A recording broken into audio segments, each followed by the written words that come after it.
Hello and welcome into my latest live stream, and today, as you can see, I've got a bunch of M.2 SSDs laid out here in front of me and a test board here that's part of a future build. This is utilizing ASRock Z370 Pro, and I just want to demonstrate to you the difference between M.2 drives, price and performance. I think it's really important that we clarify these differences.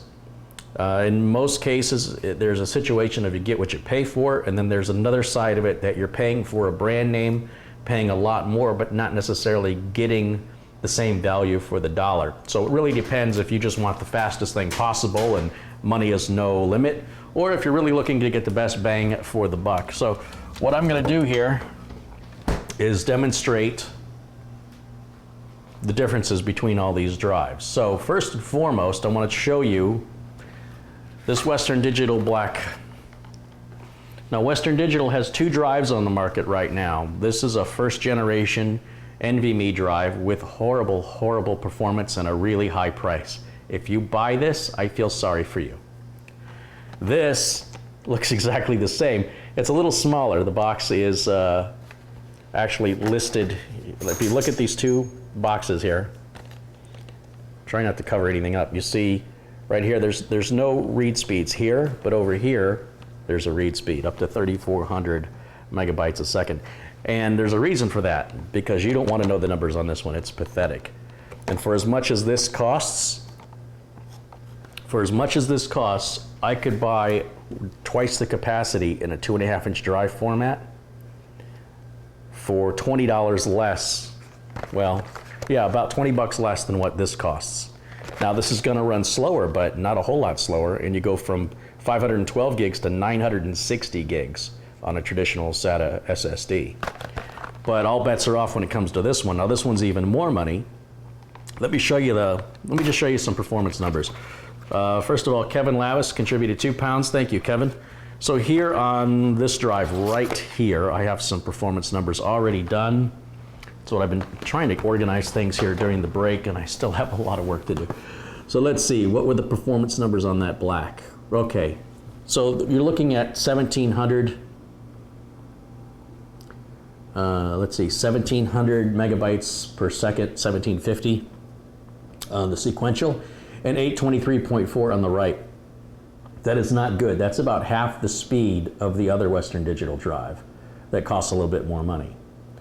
Now, comparatively speaking, the SSD that I said you could buy for less money and give you more space, that's going to run you right around the 600 megabytes per second range. So it'll be about a third of the speed, but twice the capacity.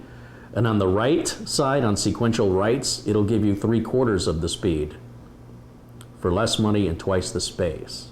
So think about that, space versus speed. Then, of course, there's regular SATA drives.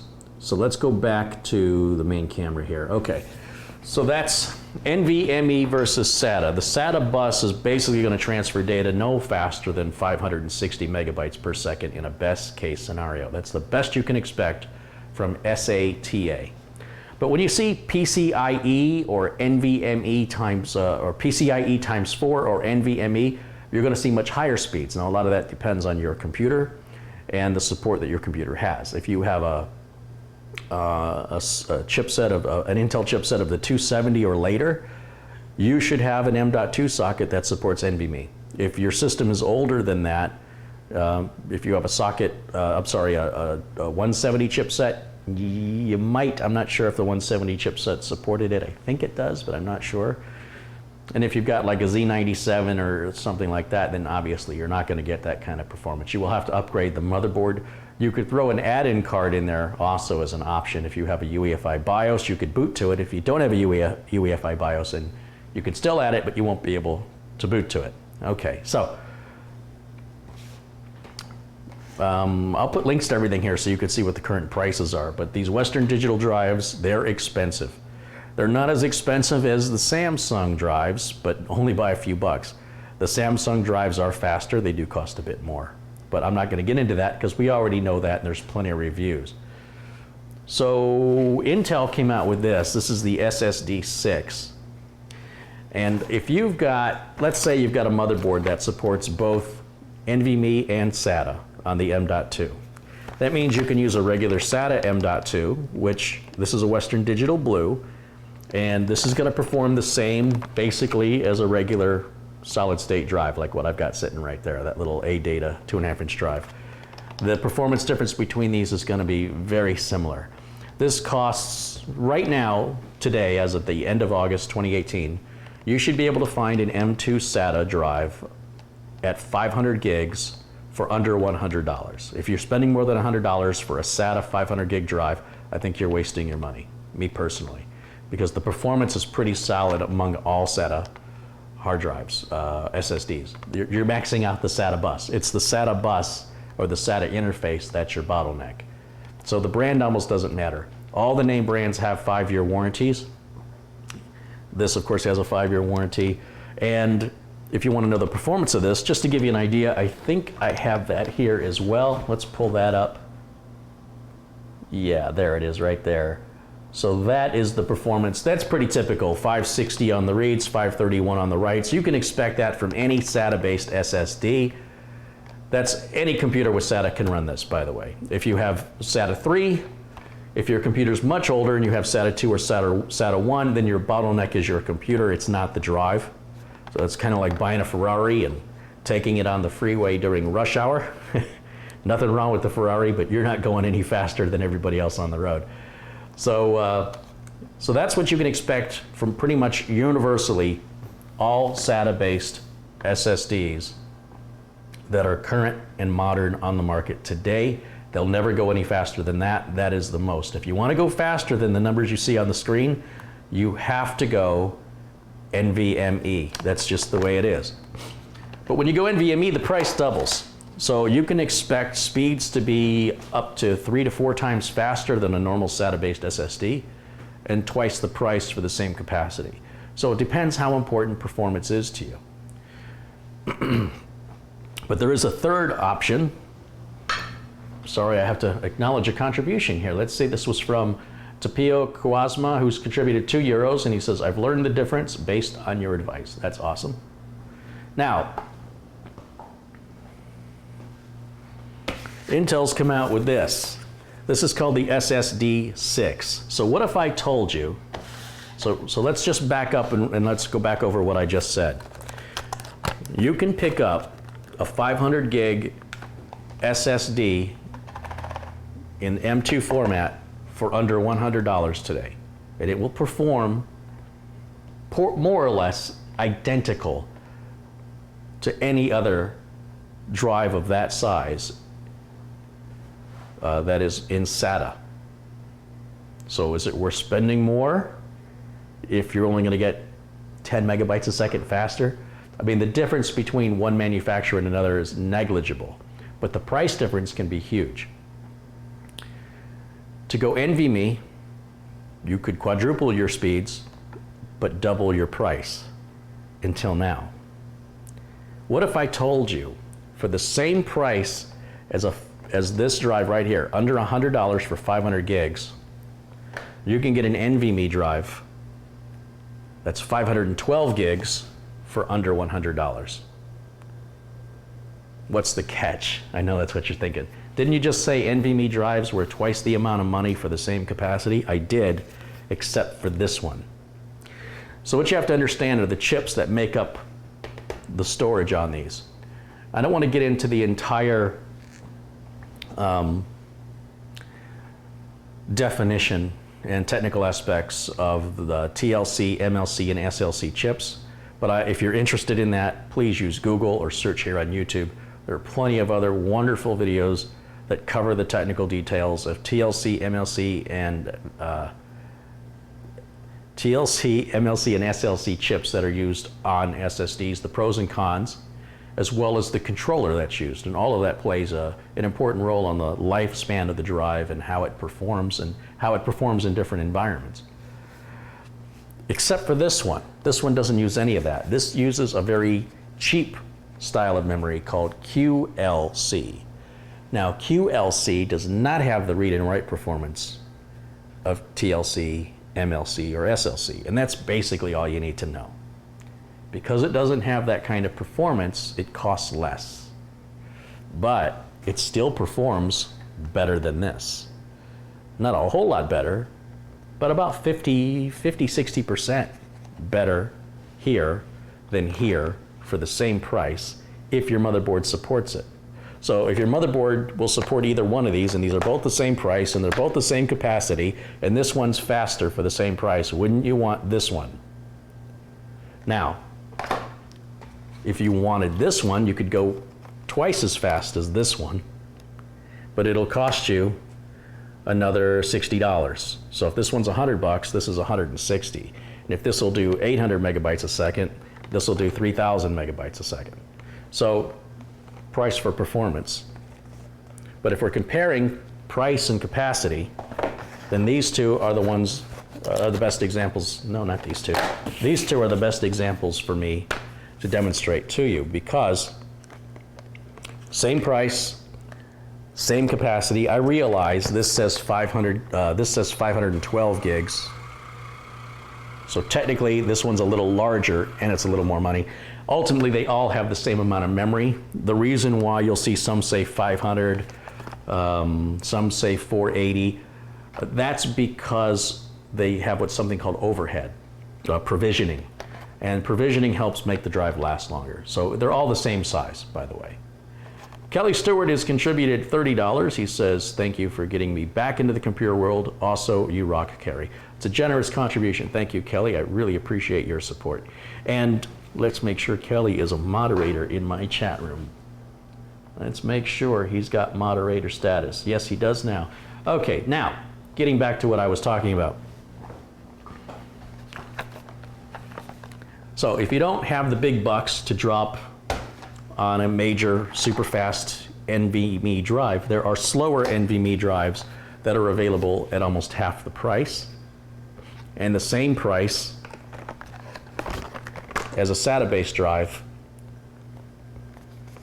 So this is slower. This is the slowest for $100. This is the fastest for $100. And for $160 or $170, this is even faster, but you're spending almost twice as much. And then we've got these no-name brand, I call it no-name brand, NVMe drives. This one was $130. This is also 500 gigabytes. I believe these all have 5-year warranties, though I'm not quite sure exactly what the warranty is or how you would honor it. So this one, then you would say, well, is this more comparable to this, or is it more comparable to this? I'm gonna guess it's gonna fall somewhere in the middle. So in this industry, you do get what you pay for, and it's just important that your expectations are set appropriately. That's all I'm here to do. I'm not here to tell you which one of these is best. Only you can decide which one is best, because your definition of best is different than mine. Whether or not you're more focused on price, maybe you're more focused on performance, or maybe you're focused on the price and performance direct comparison, that will determine what's best for you. Different utility kits, such as the Samsung Magician that comes with Samsung software, does add more value to the drive. The ADATA software for their drive's a little wonky. It's not quite as refined, and it doesn't offer as many bells, whistles, and features as Samsung. If that's worth extra money to you, then that has value to do that it doesn't necessarily have value to someone else. That's why we can't say this is best. And you gotta stop listening to these YouTube reviews where these guys sit there and they tell you this is better than this. In a certain environment, yes. But in another environment with different priorities, then the other one could easily be better than the other one. It's how you're defining what best is. And it really blows my mind that so many YouTube channels out there have just zero integrity to sit there and tell people this is the one you should buy when they know nothing about you or what's important to you. I would never, ever do that unless it's just so obvious. There would be no reason to spend more to get less. But that's pretty rare in this world. So it's really important to let the viewer have the information. Don't tell the viewer what the viewer wants. tell the viewer the difference in the product and let the viewer decide what's right for them, and stop telling each other what's right for somebody else. You feel free to tell people what's right for you. Knock yourself out. But it's really, really wrong to sit there and tell somebody else what's right for them, especially if that person's a complete stranger. It's very inconsiderate, and a lot of people just don't think it through. They're not thinking it through when they ask, and you're not thinking it through when you answer. So if I can make one change in the world of the internet, that would be that people clarify what they like, that the disclaimer, the full disclosure is, this is what I like for my needs and my budget. It may not suit you. Just a little asterisk that says your mileage may vary, you know? YMMV. Just be full disclosure if you want to offer advice, and tell people this advice may not be right for you, but if you're like me, this is what I like. There's nothing wrong with that. Now I'm going to move this over to this desktop over here, and I just did a clean install of Windows here, and I've got to load the drivers so that I can run some tests. And so rather than run and load Windows on every NVMe drive and M.2 drive I've got, instead I've loaded it onto a regular SSD. That way I can shut the computer off and swap the drives out and immediately run the speed test on it. I just want to make a few configuration changes on this box before we begin, and then we can start testing. Be very curious what the results are here on these tests. But the box still has a little ways to go on drivers and such. So let me grab those right now. It's what I was trying to do during my break, was to get all this prepped and ready with all the screenshots. And it looks like I would have needed at least another hour, because I've got to do everything myself. I have to go research, find the part, crop the image, create the link in OBS, or organize the links in the right order, from crystal disk mark results to the pricing, and just not enough. I could spend 2 hours getting set up just to go live. And so instead, I'm just going to do the best I can completely live here, and we'll go that way. Let's see, so I've already got the drivers on a flash drive. Let me grab the flash drive and plug it in so I can copy the drivers off. So let's plug that in right here. Oh, I gotta take out the, let's take out the Windows 10. Let's do that first.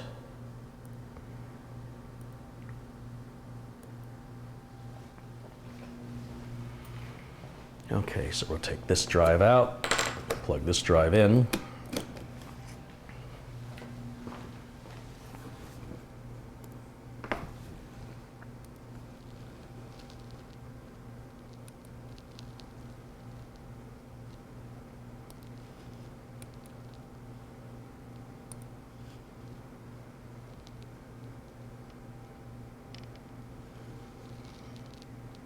So we get those drivers copied over.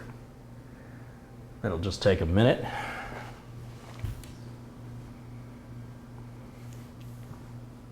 So for right now, does anybody have any questions about M2, NVMe versus SATA? Is there some part of that you're not getting? I cannot tell you whether or not you will notice a difference, because I don't know what your hardware is and I don't know how you use it. It would be impossible for me to tell you what something is going to taste like to you. Am I going to like these chicken wings? I don't know what you like. You're going to have to bite into them and try them. I cannot tell you what you're going to like. Nobody can. Please stop asking me that question. Please stop asking anybody a question of what you like, unless somebody knows you really well. You're asking somebody to answer a question that's not possible to answer, but people on the internet will answer you anyway. And if you take that information, good for you. Good luck with it.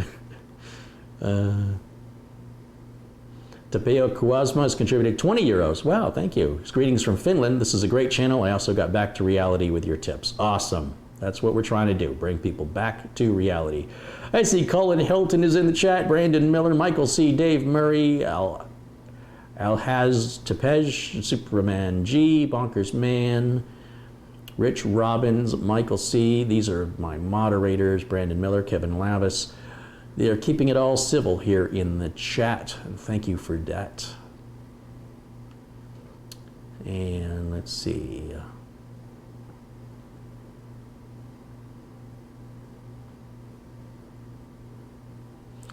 Is there a difference in price for a motherboard for one that uses M2 versus SATA? Well, M2 is in SATA mode and M2 is also in NVMe mode, so your question doesn't even make any sense. In general, if you get more, you pay more. But there are cheaper motherboard manufacturers and there are name brand motherboard manufacturers. So again, it's really an impossible question to answer since I don't know what your expectations are or what you consider to be cheaper. Is $1 cheaper worth it? Or would it be worth spending an extra buck? You know, I don't know. It depends on the specifics of the motherboard. And of course, the way you intend to use it. So it's really impossible to say. But in general, when you pay more, you get more. That is generally the rule. This is a bit of an exception when we're talking about this Western Digital Blue or any SATA-based drive versus the Intel SSD 6 using QLC. And I think we're going to see some more QLC because the price point, it's half the price of NVMe, but it's faster than SATA at the same price. But your motherboard's got to support NVMe for this to work. If your motherboard doesn't support it, then this ain't going to work.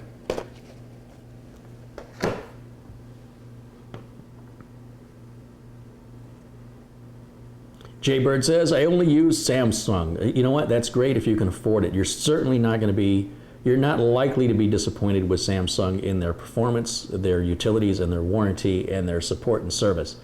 But they're also not the cheapest drive you can buy, quite the opposite. So again, you do get what you pay for. Not everybody can afford the best. And when I say the best, I'm referring to the combination of Samsung's support, Samsung's warranty, Samsung's utility software, and the overall reliability and performance of the Samsung drive. They are considered the top tier of drive SSD manufacturers. They sort of lead the way that other manufacturers follow behind. And by using that sort of definition of best, then they would be sort of the leader that everybody compares to or looks up to. But not everybody can afford the best all the way around. It's sort of like when you rate a restaurant. Do you rate it based on its atmosphere? Do you rate it based on how long the food takes to come out? Do you base it on the quality of the service? Do you base it on the taste of the food? Do you base it on the prices on the menu?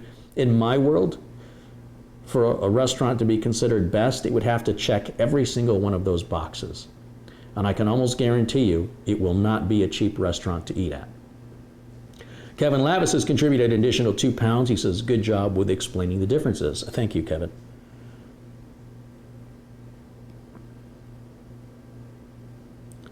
Carrie, can I explain the B and M keys? What's the difference? I've already explained this. There is a video called M.2 versus NVMe. And let me put a link there in the chat room for you. It's explained in a lot of detail. And so I'm not going to repeat this because you didn't see the video. So instead, I'm just going to send you the video. And that way, if you guys haven't seen it, I encourage you to watch it because it covers all the basics. And it does so using plain English. We're not trying to scare people away with technical jargon. That's pretty much what all the regular computer nerds do, and I don't want to be a regular computer nerd. I want to be better than that. So this is a video I made in January of last year, and it's called M.2 versus NVMe, and the reason I labeled it that is because that's what normal users ask. Even though NVMe is a protocol and M.2 is a form factor, the regular end user doesn't understand that, and that's why this video has so many views. You see, technical people fail to understand, in most cases, in my experience, they fail to know how to talk to a regular person. They don't understand how to talk to a non-technical person. And so every once in a while, some self-proclaimed technical person will come in and tell me my title is wrong and I must be an idiot. And I just shake my head going, well, there's a guy who doesn't get it. He doesn't understand the audience I'm talking to. And that's why my video has more views than anything on that person's channel. And that's just because it's important to me to talk to regular people using plain English. These words that we come up with in the industry are often unnecessary and convoluted when we already have words in the English language that accommodate For example, why do we say backups? We could just say make copies. When you say backups to a regular person, someone who's non-technical, but in this day and age, they know what you mean. But when you say copies, make copies of things that are important, make duplicates, everybody understands that universally with or without technical knowledge. So why do we have to use this word backup? And I can go on and on with examples like this. And it really is intimidating, and folks forget how intimidating this is. Nobody is born with this knowledge. We've all been taught it. And to feel as though somebody is stupid because they don't know something you know is so elitist and snobbish that you fail to remember when you didn't know it. You fail when you insult somebody because they don't know what you know. The only reason you know what you know is because somebody taught you. So teach them. But if you're going to teach them using technical terms, you're probably going to scare them away. You need to be gentle, use plain English, and use analogies, and that will help bring more people into this environment and make our community stronger and larger and add more diversity to our community. And I think it's really important.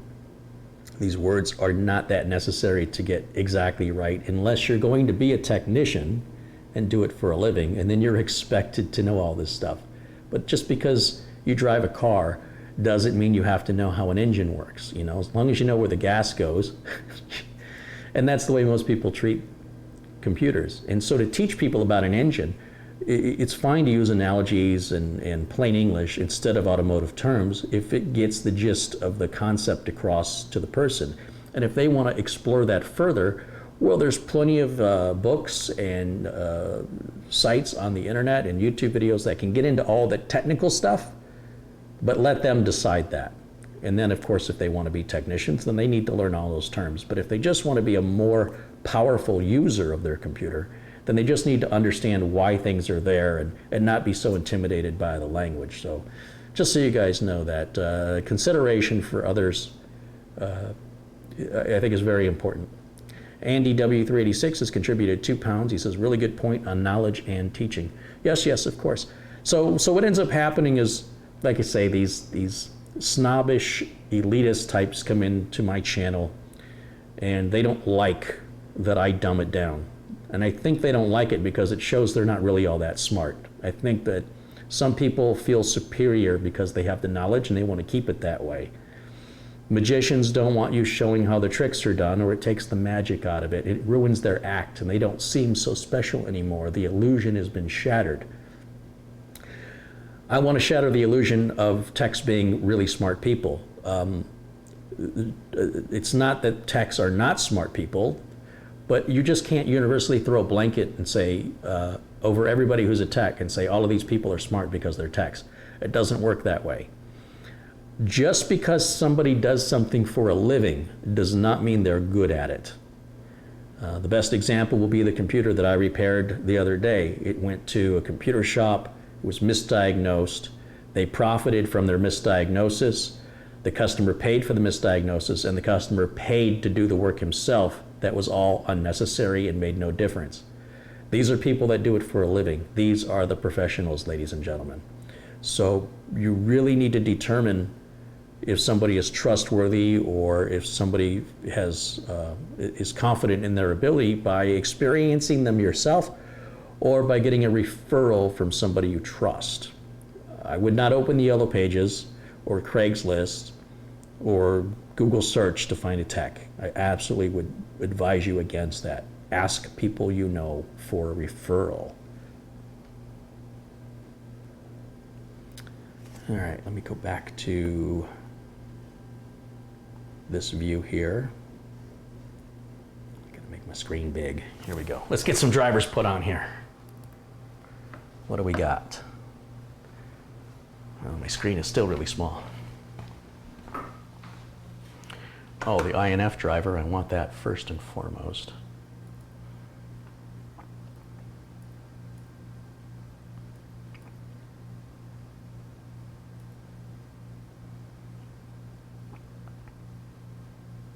We'll restart it.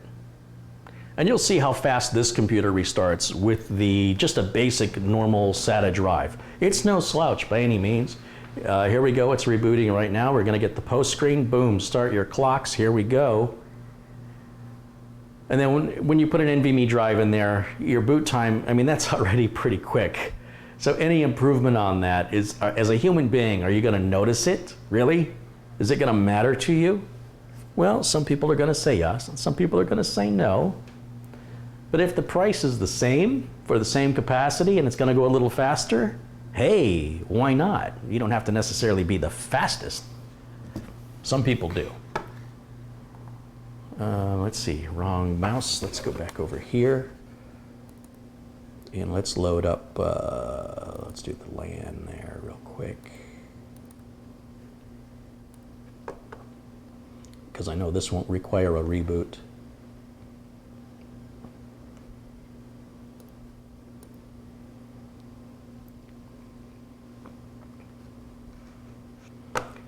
While that's loading, let's pull up the next one. That'll be the management engine. No, we'll do the Realtek driver. Yeah. Wait for that to finish.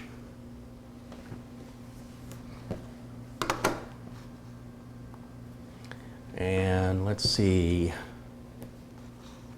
This just takes a second.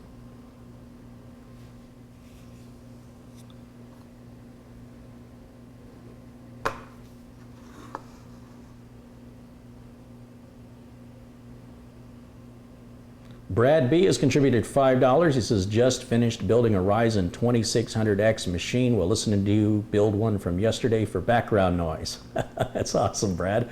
I hope it brings you many years of enjoyment.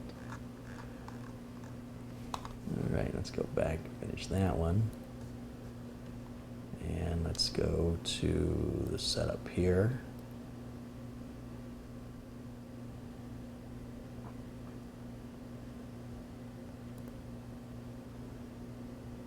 Next.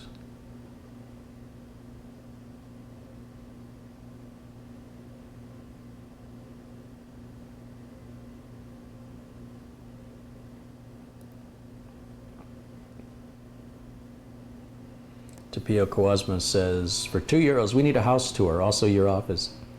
You know, it's really unwise to broadcast out the layout and assets of your home to somebody who could potentially rob your house. They know where everything is, they know what to steal, and they know the entire layout and blueprint of the house. I feel really bad for people who broadcast that. I think it's a very foolish thing to do. Therefore, you will never see that on my channel because the world is a dangerous place. And while I do share a lot with my audience, I also keep my private life private. And that's the way it'll always be, because this is not a gossip channel. This is a channel to encourage people to learn more about technology and to improve and encourage their education in technology. And nothing I show you in my house will do that. So we're not doing that here. Let's run the Intel graphics, although it looks like Windows already installed something. Look at that installed, just the basic driver there.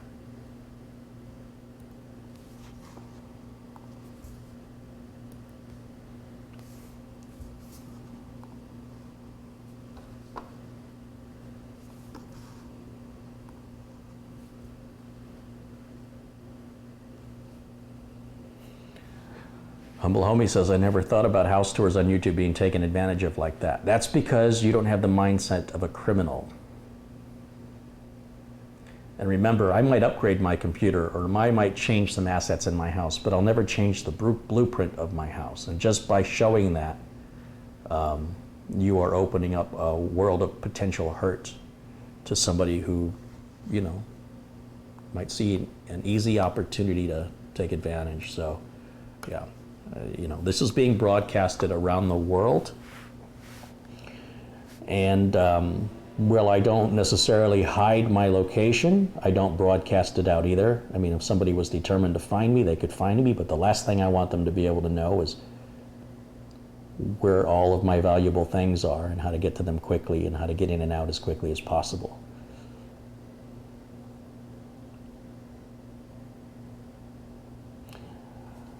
I might be schizophrenic, but that doesn't mean they're not out to get me.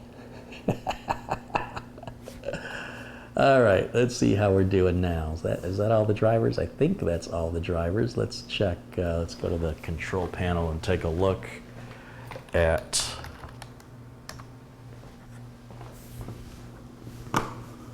device manager and make sure that everything looks good in there. So let's go to system, device manager. Well, we got something's missing. PCI, simple communications controller. I wonder what that is. Well, I have a solution for this. Let me go back down here. Let's go to advanced. Let's disable auto restart. Not that I should have to worry about it. You can see what the chip is that we're using here. Core i5-8400, 16 gigs of RAM. And let's do this. I've got a Wi-Fi card I can plug in. I'll just use this TP-Link card, and that can get me online so that I can download the Windows updates, which will probably download that driver for me. So we'll pull this card out, or this flash drive out, and we'll plug this in here, like so. And one of the reasons I like that is Windows 10 will automatically load that driver.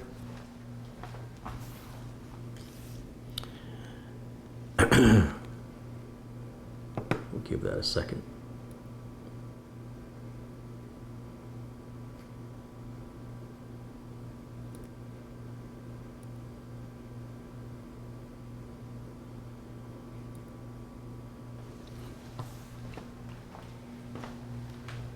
May not have it fully seated. I don't even see it.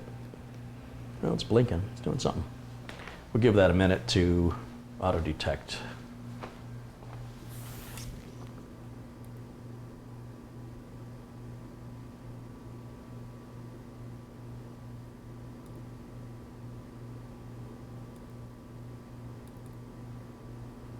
Ah, okay. So I'll just go on my guest network.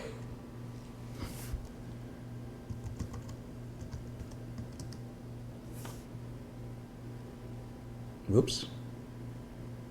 Wrong keyboard.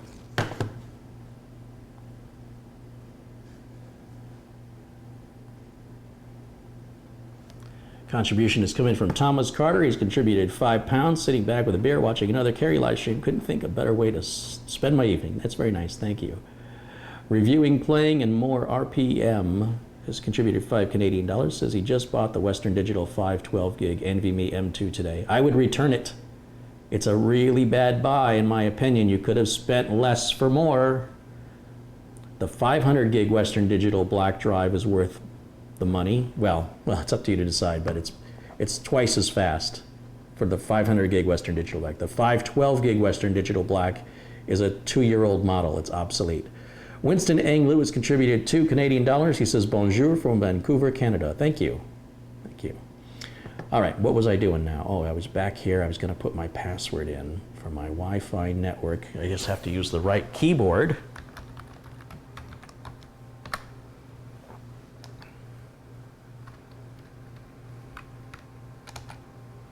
It's a guest network, so whether I answer yes or no to that really doesn't make any difference. Let's get that connected, and we'll hit Windows Updates now that that's connected.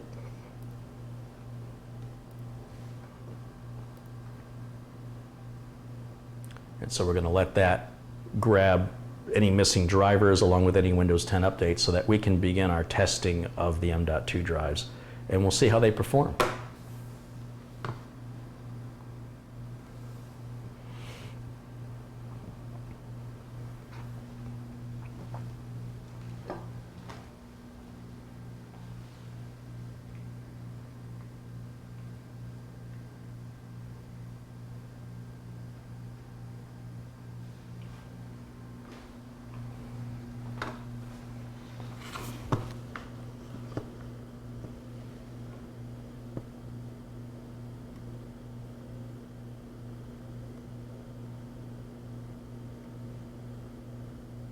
Well, the Intel Management Engine interface is the simple communications controller. Thank you, Robert. That makes sense.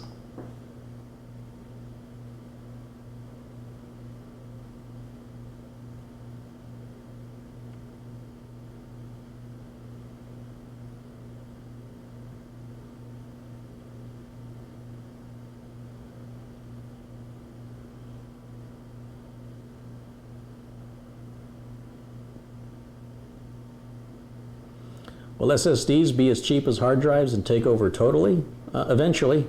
Eventually, I do believe that will be the case. Hard drive manufacturers have already started shutting down plants that make traditional mechanical drives, so they're already prepping for the future. Right now, there is a little bit of a price difference between an SSD and a hard drive, but still, it's not as big of a gap as it used to be. And if you want large capacities, if you want multiple terabytes, hard drives are really the only way to go for now. But I bet that'll soon change, and I think it'll leapfrog rather quickly because the technology tends to double every time it renews. So we go from 128 to 256 to 512 gigs to 1 terabyte, then to 2 terabytes. Like if you look at solid state drives, you don't necessarily see a 1.5 gigabyte or a 1.75 gigabyte. It generally doubles. So we've got 1 terabyte, 2 terabytes.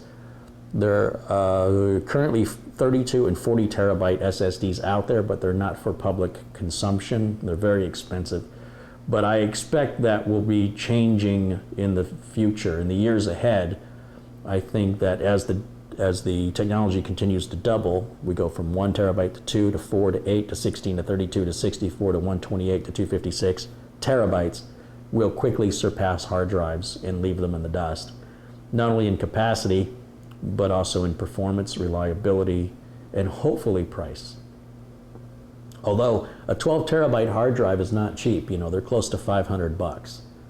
So on the other hand, a 12 terabyte SSD, if there was one available, would probably set you back $10,000. But again, the future is, no one can say for sure, you know, the future isn't here yet, but it's certainly moving in that direction. If it continues moving at the pace it's moving, it's just a matter of time before manufacturers won't waste any more time with mechanical drives that are unreliable and slow. That's my prediction.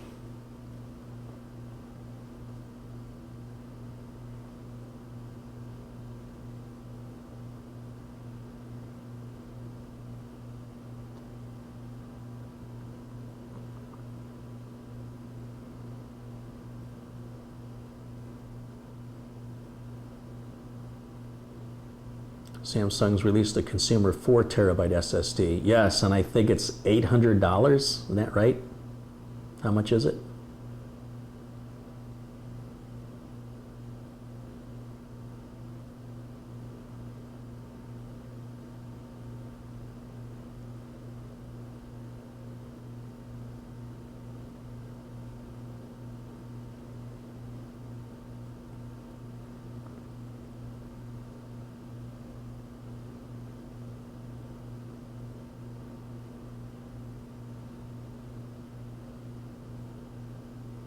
Pat Lynch says you're a very patient person when you give free info and a troll tells you what you've done for 30 plus years. Yes, it's a preposterous world that we live in, that a complete stranger will sit there and psychologically profile me or tell me what I know. It's very disrespectful, but you know, we could talk about it all day. We're not going to change their behavior. When they get on my nerves, I just block them. We really want this to be a supportive community. If somebody is being more critical and they're not really, you know, you don't have to be a yes man. You can just keep your mouth shut. But if you want to say something, we hope it's something that is a question you've got that you can ask the other members of the chat, or some encouragement of some kind. And if it's neither of those things, you know, if there's information I've got wrong, of course I need to know that, but I don't need it shouted at me. I think having the right approach makes all the difference in the world. There's a golden rule, you know, treat people the way you want to be treated, and I treat people the way they treat me. So when I find somebody's being very disrespectful to me, I just block them. You know, it's a shame I have to do that, but thank God it's an option. Otherwise, I would just turn off live streaming altogether. So at least I have some control here. And with the help of my moderators, you know, they're doing a lot of that for me, so I don't have to sit there and, you know, have my attention split between the camera, the questions, the comments, and what's happening in front of me here. So I appreciate your consideration. So the 4 terabyte drive's $944. Yeah, that sounds about right. Is Intel Optane a good option right now? I don't know. It depends on how you use it. It's for some people very useful, and for other people a complete waste of money. So here's an example of somebody who just wants to create trouble. So I just remove them. Like if you just saw that in the chat, that person can't talk anymore. If you're not going to be supportive and be a part of the community, if what you convey is a competitive or hostile nature to prove somebody's a hypocrite or to prove that you're smarter than somebody else, you're just not welcome here. And you're never going to say anything. Anybody with that mentality is never going to say anything I have any interest in. They will have no value. So there's no sense allowing them to continue. And they're welcome to continue watching, but since they have nothing worthwhile to add, but they won't stop, I stopped them. And so you just saw that happen just now in the chat room. And it's a real shame, because I recently unblocked everybody that was blocked, just to give everybody a second chance. And some people just don't learn. It is part of the territory. When you put yourself out there in the public, no matter what you say and no matter what you do, there's always that person out there that's going to find something to complain about. Never mind, I didn't ask them to watch the video and they didn't pay anything to watch it. They feel they have a right to free speech, but they don't, because I just took it away, didn't I? They have a right to free speech on their YouTube channel, not on mine. So I think that's a common misconception of entitlement that's just infected a large part of the internet community, and I'm doing what I can to raise awareness on it. And the more we spread that message that people show gratitude and appreciation or go away, and we enforce that, hopefully we encourage that behavior and reward the good behavior and punish the bad behavior, and eventually the good will outweigh the bad. That's the goal. Some people troll for fun. I block people for fun, but I won't do it for no reason. But it feels good, so go right ahead. The thing is I make the same amount of money from every viewer, right? So unless you're contributing financially, I don't make any less because you're a troll. The fact that you're here giving me a hard time, I'm profiting from that. So if you really want to hurt me, don't watch my videos. Even clicking the video to watch it just so you can leave a nasty comment or a thumbs down, I still get paid the same as somebody who clicks thumbs up. It doesn't make a difference. So have all the fun you want. I'm going to have fun going to the bank. Okay? I'm just biding my time waiting for the Windows updates to complete. That's why I'm even talking about this.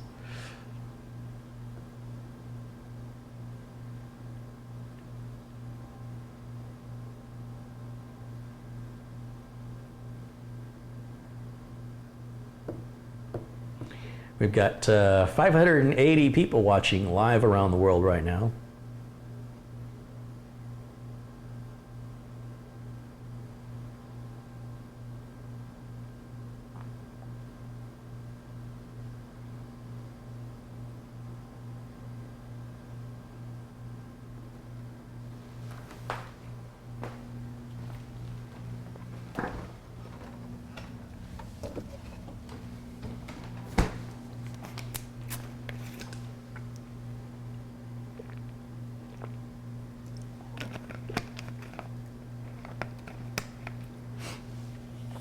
Well, this is a fresh, clean install of Windows 10, and while the updates do take a few minutes to download and install, it is nothing compared to trying to do a clean install of Windows 7.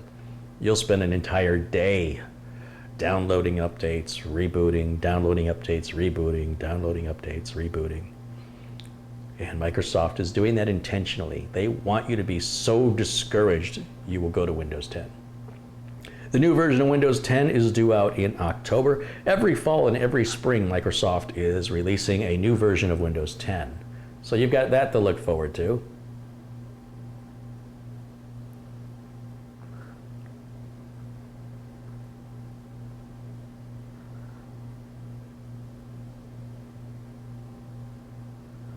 Christoph Esch has contributed 10 euros. He says, just got the USB case and the M.2 SSD. Nice idea. Oh yeah, that's the Silverstone MS09. Of course, that doesn't work with NVMe drives, but you can use a regular SATA M2 drive of any capacity. stick it in the MS09 M2 SATA to USB adapter, and you've got yourself a very, very fast flash drive that's upgradable and repairable. How cool is that? And for a fraction of the price of what a flash drive of the same capacity would cost you, with better performance. Although not as compact, but still pretty small.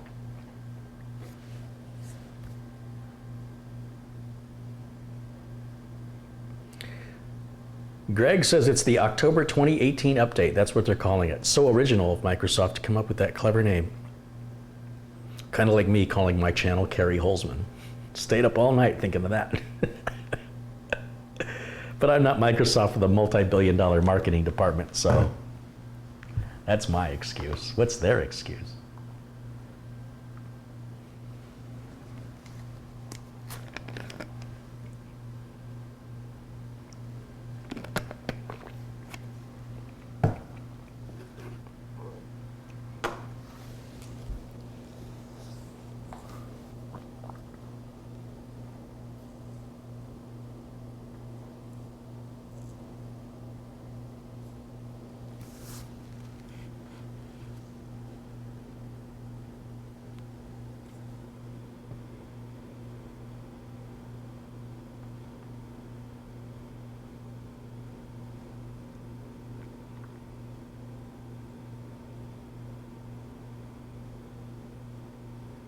A lot of people talking about the Spectre and Meltdown exploits, yet I have yet to read a story of anybody actually affected negatively by those exploits. I think the press was very irresponsible going after money by publishing the story of an exploit that's existed for over 20 years. And I think everybody on the internet is overreacting as a reaction to the media. And this is how the media controls you. Here in the United States, not to sound like a conspiracy theorist, but if you don't live in the United States, you will be shocked at how the media works by frightening the citizens. It doesn't work this way in other countries, and there may be other countries where it does, but in most of Europe, that is not the way the news media operates. But here in America, the goal is to scare the citizens as much as possible in order to get them to tune in, and when they tune in, they make money. So stories like Meltdown and Spectre were really stories of nothing. They really were. And whether or not you're patched for it, you've got nothing to worry about. It's a nothing. It's been there for 20 years. And when you didn't know about it, you were happy. This is sometimes where information hurts you. You were better off if you didn't know. Because if you don't know how to process the information properly, which the news media doesn't teach you, then you end up being afraid of something you don't need to be afraid of. You end up having anxiety for something. Simply, the only thing that changed in the world was that you knew about it. It had always been there. So your anxiety brought to you by the media is causing this anxiety. But in reality, nothing's changed. Think about that.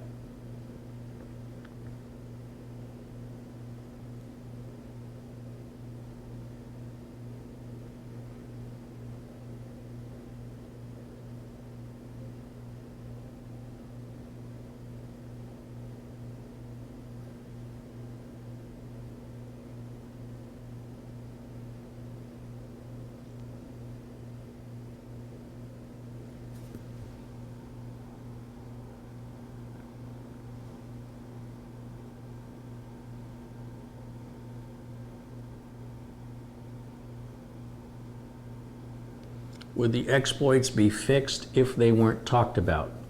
Of course, many exploits have been fixed and only talked about after the fix was released. That's traditionally the way it works. That is what the industry has agreed upon. But sometimes what happens is researchers find a flaw and they report it to a company quietly. And sometimes they give the company a deadline and they say, this is when we're going to the press. And if you don't have it fixed by then, it's your problem. And they're doing that to get the company to move. Once the exploit has been made available to the public, then hackers who didn't know it existed start looking and learning about the exploit to take advantage of it. Then the company gets pressured into having to release an update after putting all of us at risk. You should be very upset at the researchers that are willing to use you as a pawn in their game of control over a threat that nobody knows about, that they just exploited the researchers themselves are exploiting it to their agenda to force a manufacturer to meet a certain time frame to address it before going public. Unless the wait time is excessive, I do not believe this is the right way to go about it. Every time Microsoft releases an update to fix a patch, or to fix every time they release a patch to fix an exploit, there's hackers out there that take the patch apart to understand what they're fixing so that they can go after everybody who didn't take the patch. So all you people who don't want your Windows updates, you are ripe for the plucking for the bad guys on the internet. They love you. They're like, please, yes, turn your Windows updates off. We love you. So it's important you get all those updates. It's for your own good. It's, you know, they're not charging you anything. If Microsoft is giving you something for free, you better take it, because believe me, they'll charge you for everything they can. So, you know, that's the world we live in. But 9 times out of 10, exploits are handled appropriately, which is the company is notified privately and the update is then talked about after the patch. That's the normal way. It's the way it's been going around for many years. And researchers now are using social media as a leveraging tool against manufacturers and for some acknowledgement and recognition to add to their resume to make them famous. Now, all researchers are not necessarily having the same agenda of making the world a better place. Some are just interested in escalating themselves to a higher level and to bring public attention to them so they can make more money utilizing you and exposing your computer to their advantage. So if I were you, I'd be upset at these researchers. I wouldn't be cheering them on. The whole Spectre and Meltdown fiasco should have never been made public until after the patches were out. And because of that now, there's a lot of people whose minds are poisoned. You have information that is harming you. It's causing anxiety, stress, and concern that doesn't need to be there, and it wasn't there before you had this information. Isn't that interesting? I think it's interesting how that affects your mind. And it's just too bad that the media can't be held accountable for damages for creating unnecessary anxiety and stress for unrealistic reasons. I mean, we can go back to Y2K. For those of you who were around and watched all the media hype surrounding Y2K and all the stress and anxiety and worry that universally affected people across the United States. I can't speak for other countries, but in the United States there was a lot of stress and a lot of concern. I imagine the sale and application of Xanax and other drugs were probably administered higher at that point. And I would imagine that people's quality of life, because their mind was preoccupied with something out of their control that was a non-issue, was completely pointless and wasted. And I wish that there was a class action lawsuit against the media to reimburse everybody impacted by that. But unfortunately, until we get to that day and age, the media is a money-making machine. They're not there to report the news. They're there to make money. That's first and foremost their end game. And you've got to keep that in mind when you hear these stories, you really do. You've got to have critical thinking to understand what a real threat is. You know, having a meteorite fall out of the sky and hit you on the head is possible, but realistically, what are the odds that's going to happen? Same with the Spectre and Meltdown virus. I mean, they're exploits. They're just, again, I've never heard of any company impacted by it ever. So we're talking about something that's never had any precedents to be concerned about. All we're talking about is potential. Well, a meteor is potentially could fall out of the sky and strike me on the head, but is that worth talking about? Is it worth talking about something that's not likely to happen? Can we spend our time and our energy on things that are actually reality? That's all I'm saying. Things that matter.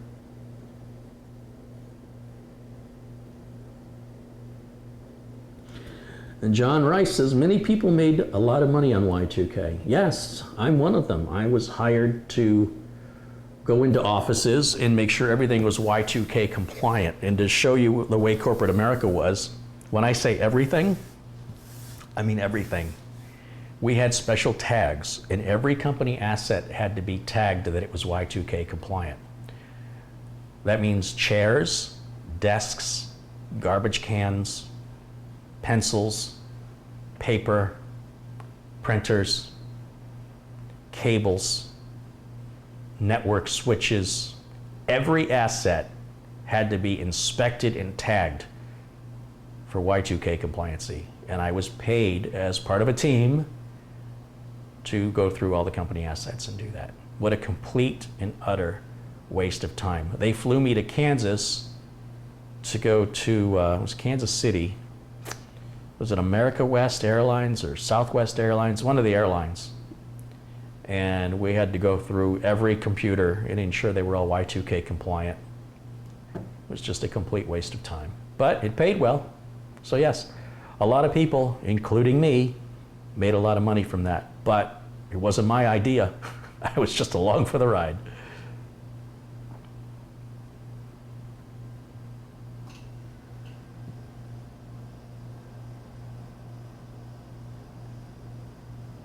If it wasn't for marketing, nobody in their right mind would drink Red Bull or wear Yeezys. I'm sorry, not for those prices. No. Red Bull is the perfect example of how you can have a terrible product, charge top dollar for it, as long as you market properly. Red Bull is more a marketing machine than it is an energy drink. There's so much to be studied and learned from Red Bull marketing. The product doesn't really matter. I talk to a lot of people who drink Red Bull and I'm like, how do you like it? They go, oh, I don't like it. Why do you drink it? Oh, it's great.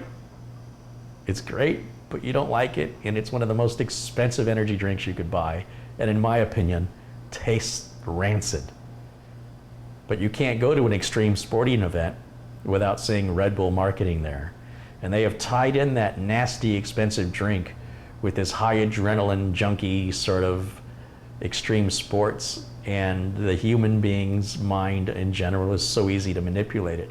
So I just want to raise awareness to you guys. Once you're aware of it, once you see it's happening, then you can make a decision using critical thinking rather than just following your emotion. They're toying with you. If you're okay with it, I'm okay with it. Just be aware of it. That's all I'm saying.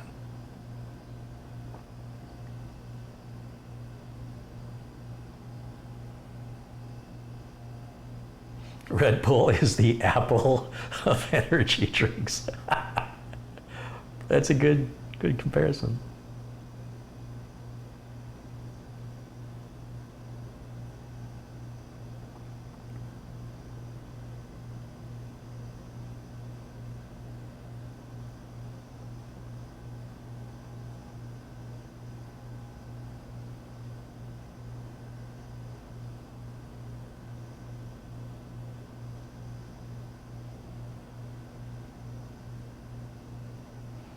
Boy, those updates are taking a while, huh?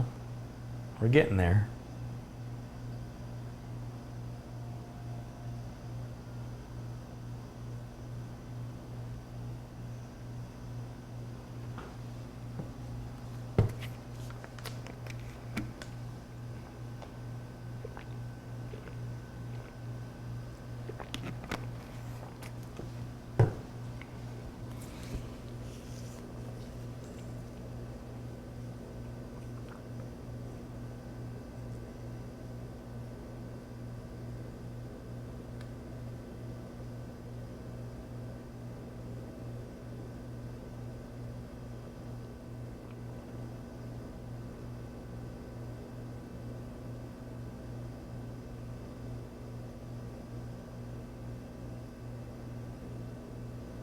There we go. Now I can reboot this machine and let these updates take effect, and then we'll go back and check for updates one more time.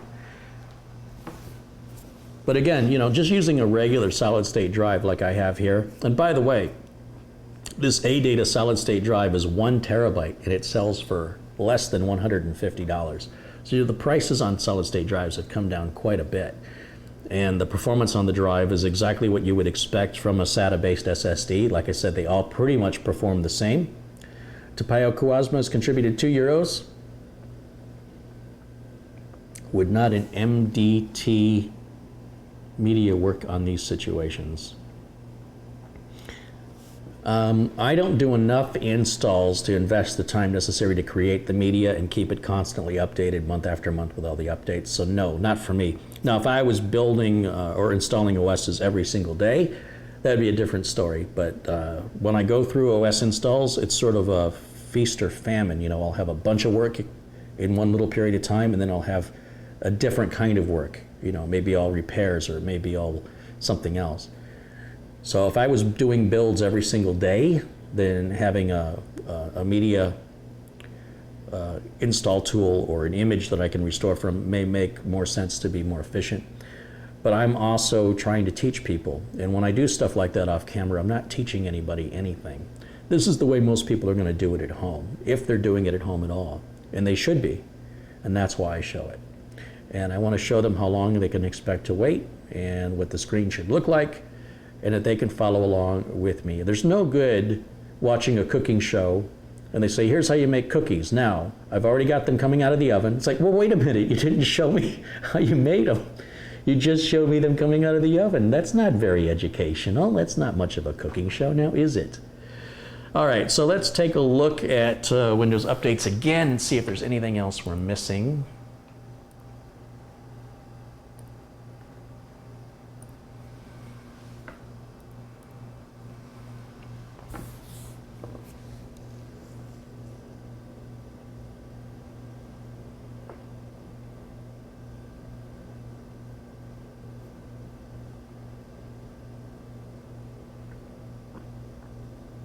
Yeah, we got another little update going on there. That's why it's important you repeat the process until there are no more updates.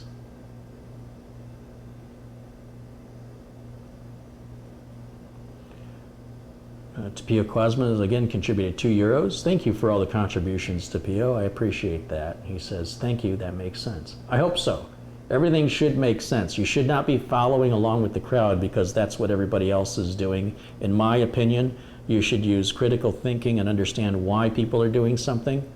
And if they're just doing it because everybody else is, that's not a good enough reason in my book. But if they're doing it for a different reason, if people are buying a specific type of CPU or GPU to play a specific game at a specific resolution that you also want to do, then you should do what they're doing so you can get the same results they're getting. Otherwise, it doesn't really apply to you. All right, we're all up to date. Now, did I get the driver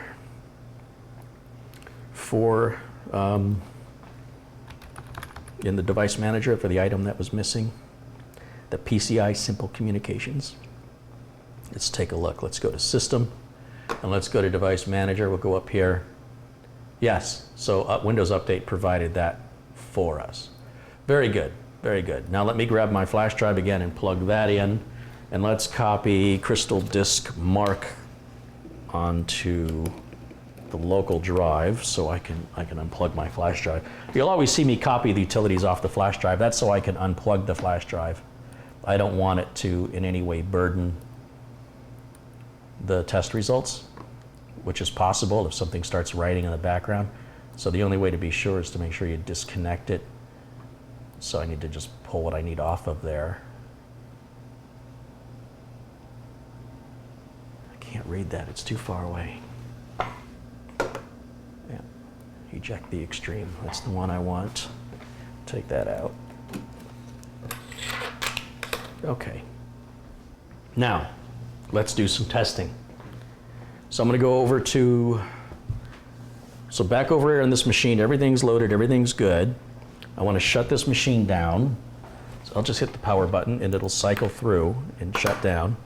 And let's go to the main camera. Let's make everything big here so you can see what I'm doing. Okay, now let's try this Western Digital. I've already shown you the results on this drive. This is the 512 drive. These are the numbers on the 512, and they're pretty bad. 1800 is, you know, on most NVMe drives, you should be seeing 3000. These speeds, these sequential speeds at the top, where it says 1757.6 and 823.4, should be a minimum of twice that for the amount of money that this drive costs for this capacity. That is a ripoff. So do not buy the 512 gig Western Digital drive unless you want to pay a lot and get a little. Instead, what you want, if you want fast, is the 500 gig Western Digital Black. Let me show you why. Let's take it out and let's get it installed in here.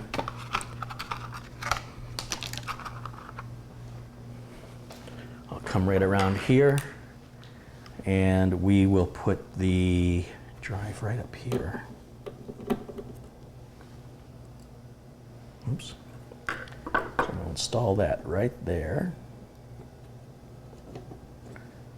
and then we'll put the screw back in. You should not be powering on the computer without the drive secured. So it's kind of a pain when you're going to be swapping drives in and out like I am, but do it right. Let's turn this back on and get it fired back up.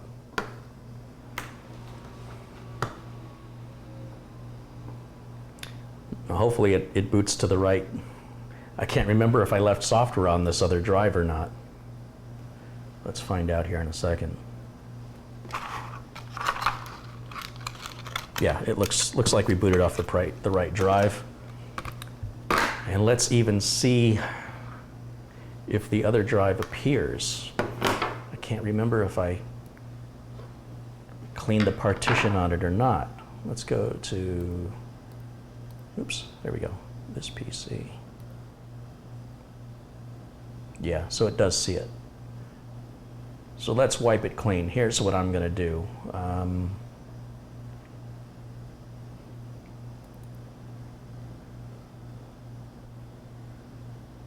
Quite sure why. Let's do this. Here's how I clean drives manually. This is not a tool that you should take lightly. But when I want to really wipe a drive, oops, I gotta go over here. When I really want to wipe a drive, I showed this the other day. Go to Command, right click, Run as Administrator, and confirm that. I type disk part,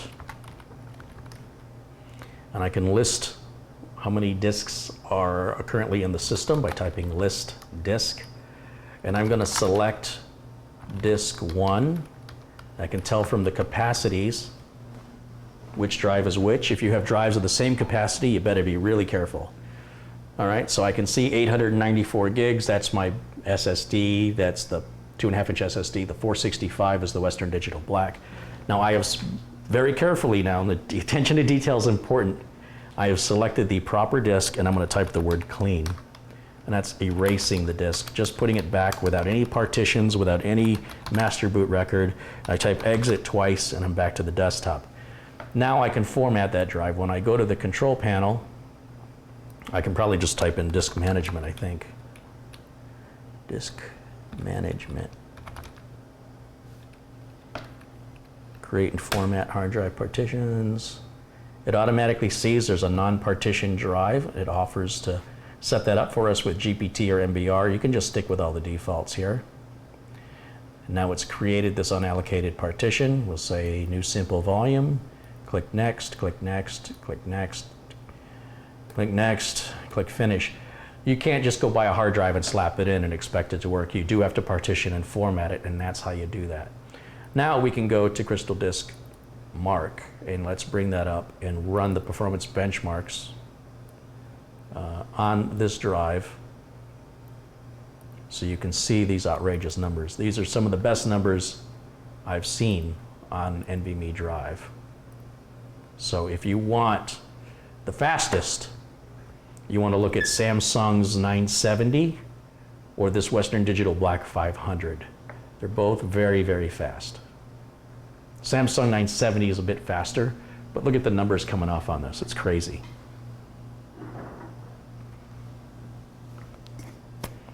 Now remember what I said. The other Western Digital Black cost almost the same amount of money, and yet its performance looks like this. Right? Compare that to that. That to that. Just look at that one number. It's almost exactly twice. Look at the next number. It's almost exactly twice. Both Western Digital Blacks. The big Western Digital Black, the 512, is half the speed at nearly the same price. So why in the world would you ever want to buy the 512 Western Digital Black? It just doesn't make any sense why anybody would want this. Not for that amount of money. Now, if the Western Digital Black was half price, and I got half the performance, even Stevens. That's not the case here. Both drives are nearly identical in price. I think $20 separates them, but one operates at 60% more performance than the other one.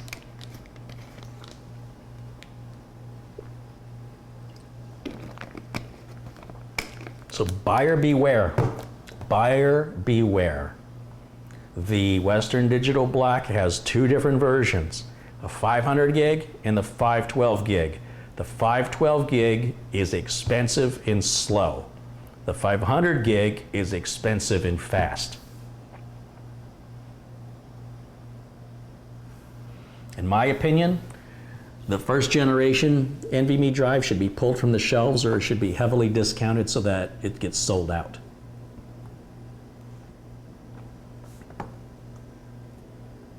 But Western Digital is taking advantage of people's ignorance and their brand reputation, and I think they're soiling their brand reputation in playing this little game. But that's my opinion. I would run it differently if it was me, and I would also change the boxes to highlight the differences between the two products. A consumer looking for a 500 gig NVMe drive walking into Best Buy or something, the salesman's gonna go, there you go.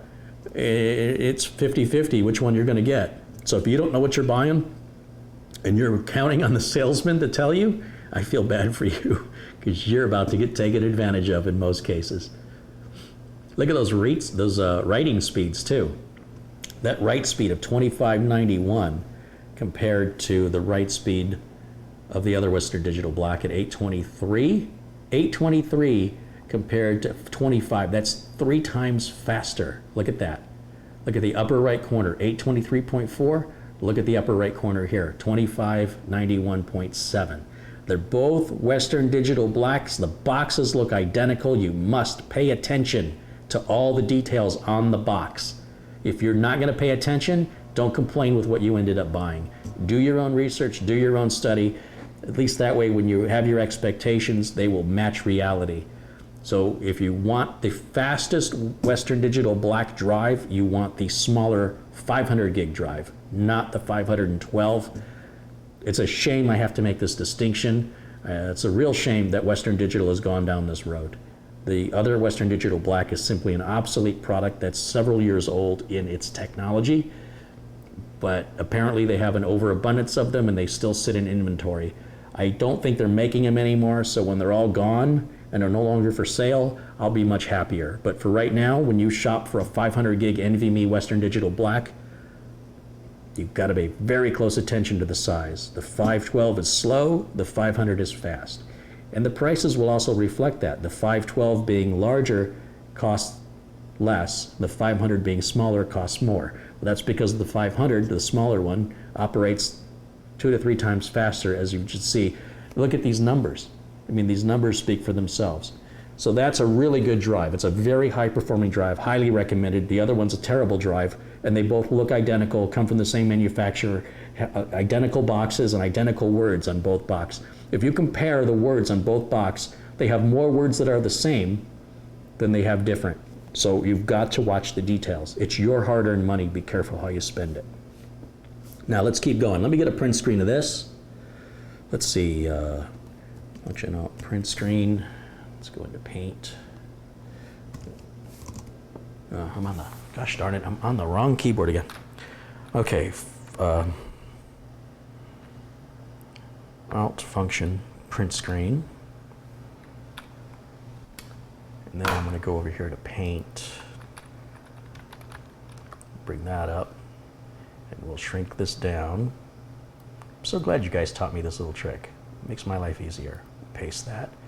File, save as, and we're going to call this Western Digital Black 500 gigabyte NVMe.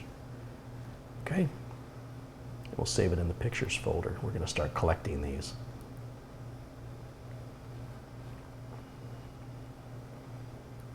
That test is done. Let's shut it down. Let's bring in the next drive.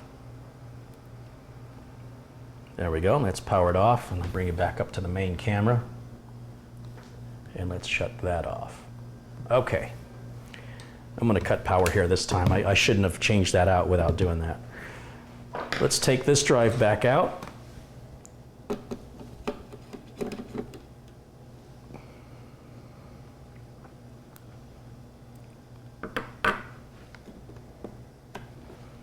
And let's put it back in its container.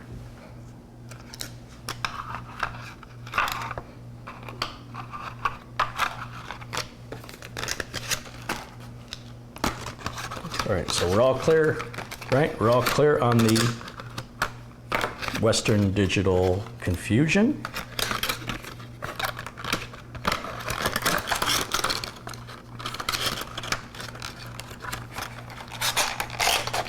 Now you might say, well, how does that compare then to a no-name brand that's cheaper? What kind of performance can I get from an NVMe drive that's not a name brand manufacturer like Samsung or Western Digital? Because they're going to charge big bucks because their name is on it. So what about this right here, this funky looking thing from a company called Eluktronics? Is this worth buying?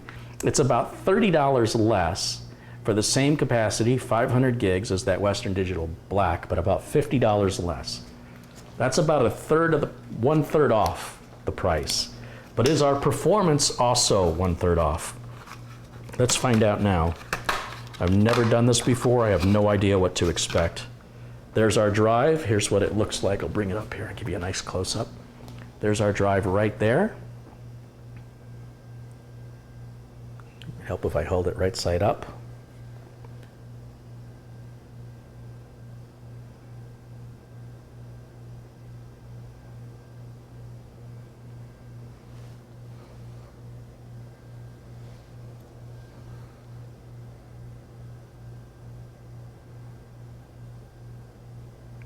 Let's plug it in.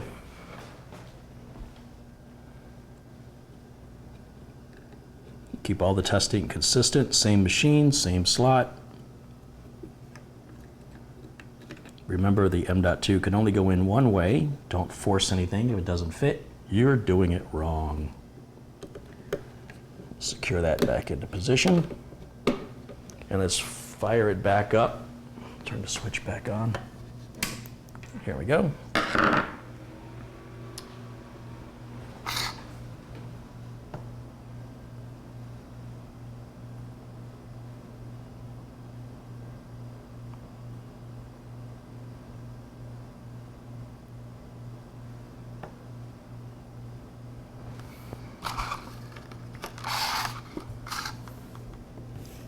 Let's see what Newegg is selling this for today. This is where I bought it. I bought it from Newegg. It's Eluktronics Pro X. Let's see what it comes up with.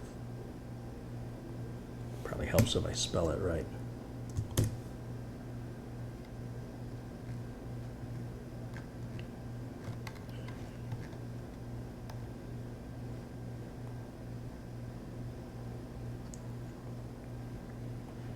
So this is the 500 gig version. It sells for $129.95, so I did remember that correctly. Good for me. Here's a link in the chat room for it. It says it's got sequential read speeds up to 2685. It uses 3D TLC NAND. It's a Silicon Motion 2262 controller. It's PCIe Gen 3 by 4, and it's a 5-year warranty. So these are all 5-year warranties across the board. And let's see what the performance rack's up to. That's the curious thing. So let's go back to my desktop. Let's see, I gotta move over here. And let's go back to disk management. Yeah, that's good enough. Should see that there's a new drive installed because that's brand new. It's never been out of the package before. So again, you have to format it. So we click OK, just go with all the defaults. Now that we've done that, we can say new simple volume, next, next, next, next, start. Done. Now let's benchmark it. Crystal disk. Select the D drive. Wait a minute. Select a folder. I don't want to select a folder. I want to select a drive.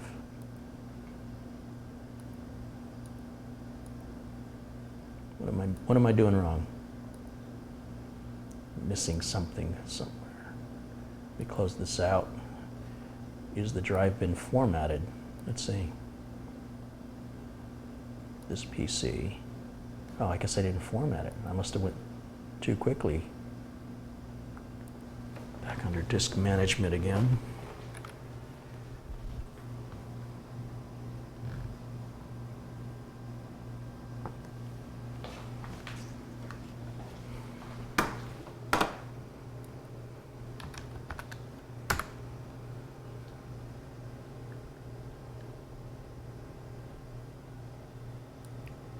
Oh, so I didn't format it. Format. Okay. Okay.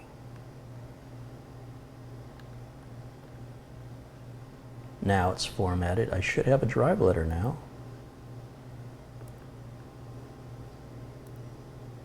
I don't. I am missing a step somewhere. That's not supposed to happen. Is it happening because it's a no-name brand, or why is that happening? Why has no drive letter been assigned?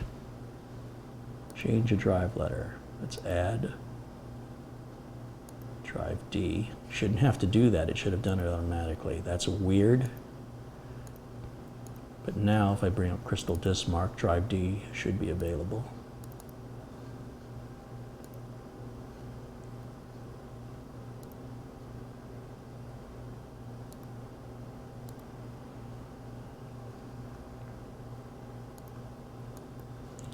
Just to know when I'm getting select folder instead of selecting the drive. That's a weird.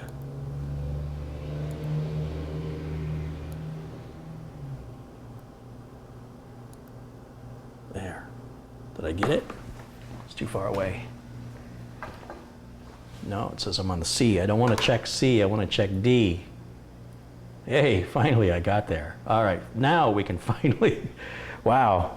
That's weird. Maybe because it's a no-name brand? I don't know why that had to go through those extra steps. That's really strange. Let's see how it performs.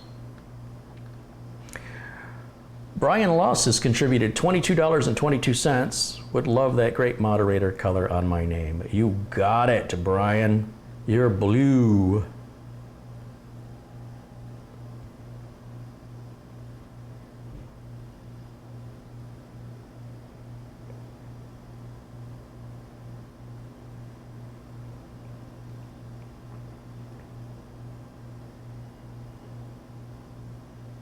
That's not half bad. You know what? The write speeds are slower. I'm sorry, the read speeds are clearly slower here, but then the price is less. You'd have to do the math of megabytes per second divided by each, by the total amount of money spent to determine which one's the better value here. And then, of course, for other people, looking at those other numbers means, more to them, depending on the way you transfer files. I transfer a lot of very large files all the time, video files.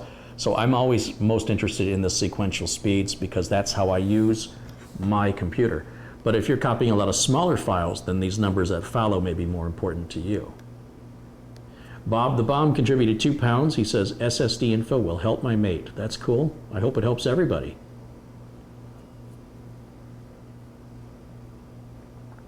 It's the same 5-year warranty on this drive as it is with others. In fact, while I'm in here, gotta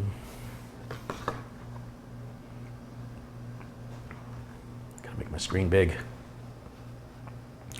I can type in right here, Eluktronics Pro X 5, this is 500 or 512? I think it's 500. Isn't it 500? Yeah, 500 gig. NVMe. And we'll just go ahead and let that continue until it's done so we have our final numbers there.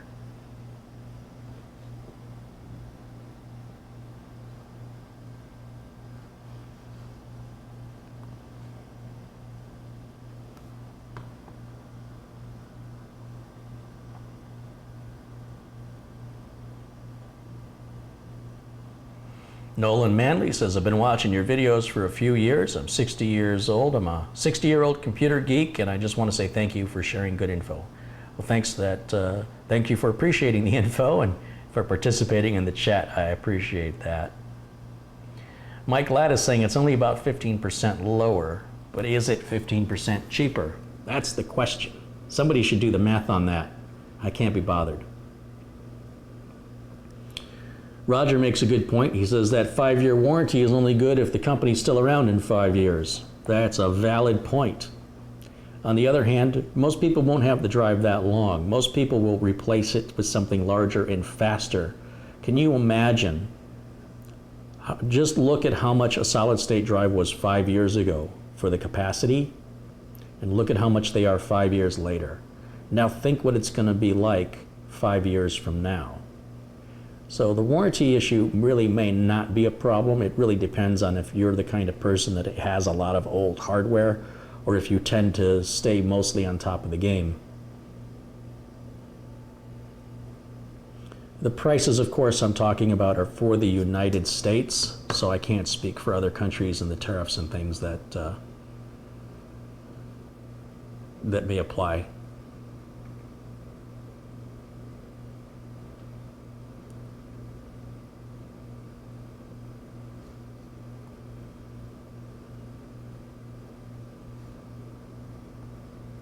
Let's see if I can get you. Somebody says that link didn't work. Let me try and make a different link.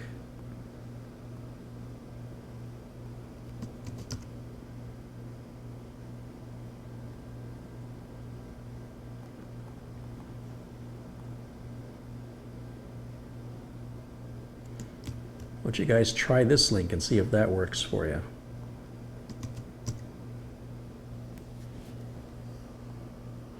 Okay, in the meantime, you can let me know that. I'm going to look at the, taking the screenshot here. Remember, we're talking about everyday prices. Obviously, there may be sales that can, be temporary, that could affect the price performance value. Well, definitely will affect it if it's on sale, but we're talking non-sale prices, everyday normal prices, because if you're watching this video, what are the odds you're watching it while something's on sale? That's a rhetorical question. I don't expect you to answer that. All right, let's grab a screenshot of this one. So go to Paint. Oh, actually, first I should screenshot it, right? So Alt Function Print Screen, that gives me the open window. Then I'm going to go to Paint. Then I'm going to paste it. Then I'm going to say File, Save As, JPEG, and we're going to call this Eluktronics.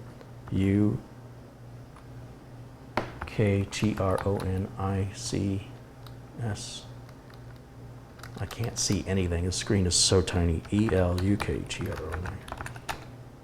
Pro X 500 gigabyte NVMe. Save. Okay. Those numbers are not bad. Not bad at all. $130, 500 gig. Really decent performance for that price. But wait, there's more. Let's go ahead and, first of all, let me make sure I got my images saved. Downloads, documents, pictures. Yep, we got them right there. Very good. So let me shut this back down. I'm going to just hit the power button. It'll cycle off. We'll put you back up on the main camera. And then I'm going to switch my power supply back off.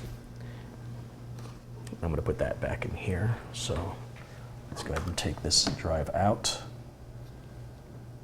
Just want to ground myself.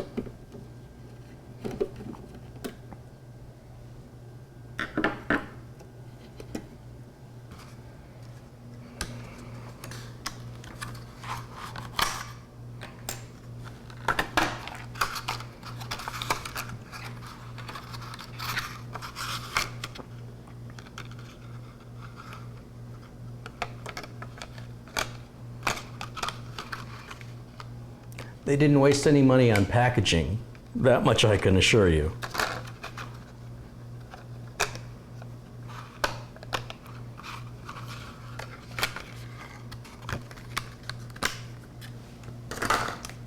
Now, let's try the QLC. So QLC is going to be a lot slower, but what we're looking at here is an NVMe drive that's the same price as a SATA drive. I knew that day would come, but I didn't expect it to get here this quickly. So how did Intel achieve this? This is a major name brand. This is Intel. So you know there's a big company behind it. It is a 5-year warranty. What a shock. Everything's a 5-year warranty on these NVMe drives. It is 500 gig, just like everything else I'm testing, and it sells for under $100. You heard me right. An NVMe 500 gig drive that sells for under $100. Here's what it looks like. Let me bring it up here. Pretty much looks just like all the other ones, just got a different label on it.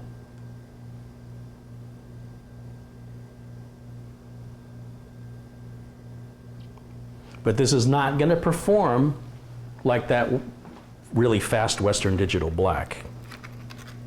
But it's nearly half the price. Let's see if it's worth it. So here we go. I'm going to plug this in right here.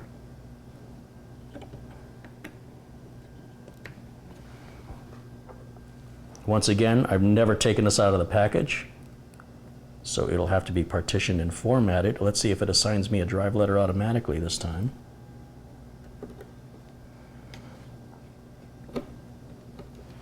That's good to go. Let's power it back on.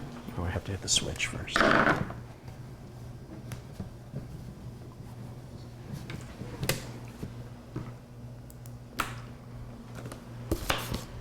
Instructions.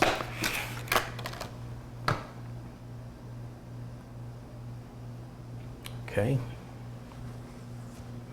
Let me come over here to this workstation.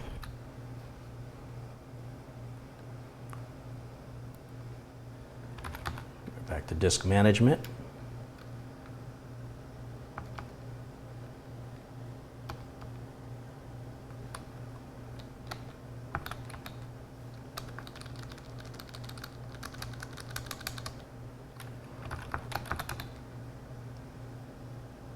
That's what I want right there. It sees it. Click OK. There it is right there. Right click, new simple volume. Next, next, next, next, next. Formats it. And it already assigned a drive letter and opened it up. That's how it's supposed to work. I don't know what's up with that other drive and why it didn't do that, but that's something to note. You might have a couple extra steps. That's why I say that people who are saving money when they're building a computer, I hope they're techs, because that'll be one of the toughest computers you put together.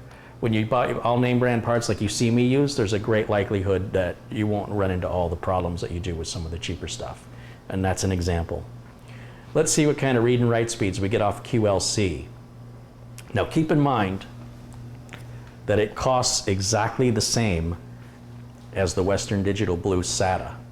Same price, same capacity as a 500 gig Western Digital Blue SATA. This is a 500 gig NVMe drive for the same price, same capacity, same warranty. If your motherboard doesn't support NVMe, well, this isn't an option for you anyway. But if your motherboard supports NVMe and you have a choice of buying a 500 gig SATA or a 500 gig NVMe drive for the exact same price, wouldn't you want the NVMe? Why wouldn't you? They're the same price. Am I saying that enough? Let me make a little note down here where it's testing. This is the Intel SSD 6 QLC 500 gig NVMe drive.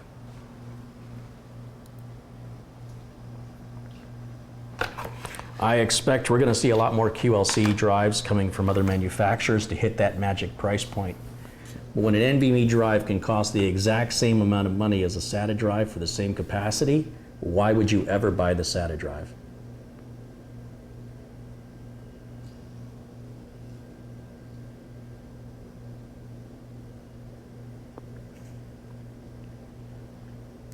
This is nowhere near the fastest NVMe drive you can buy, but it's one of the cheapest you can buy. And when you compare it to one of the cheapest SATA drives you can buy, it's 3 times faster for the same price than the SATA. And it's about half the speed of the highest end NVMe drive at twice the price. You get what you pay for.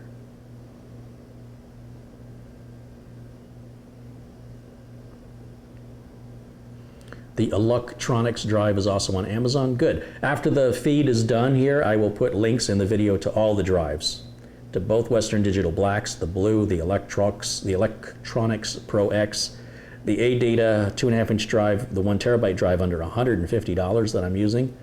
So, several viewers have bought these ADATA drives. They're very, very happy with them.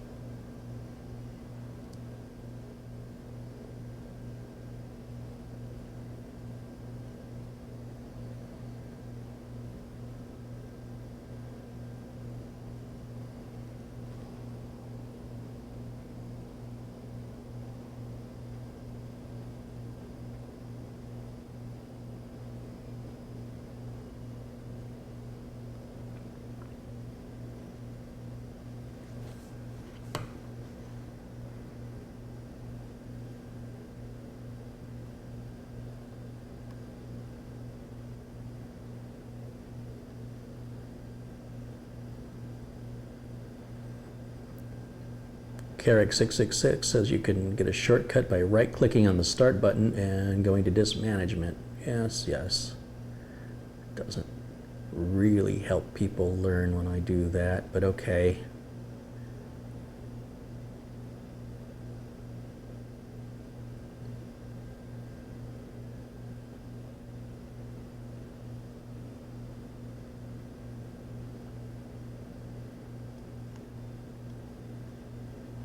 Mike Ladd said he bought an ADATA 960 gig SSD, that same one you see right here, and he's happy with it. Of course you're going to be happy with it. It's a great deal. A terabyte of SSD storage, SATA based of course, for under $150, and you can catch them on sale for $130, so watch for that.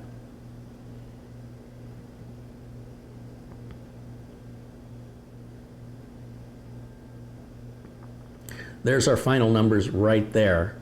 So let me go back over here and let's grab a screenshot and save this.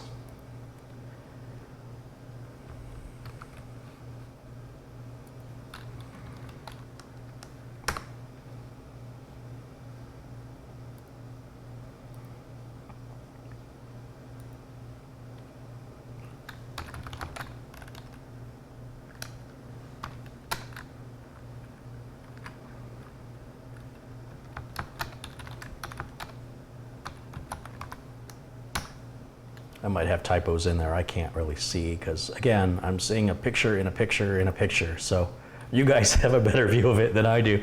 That's my world. All right, we're good here. This test is over. And we got one more to test. One more to test. And that's going to be this Western Digital blue that I've got sitting here.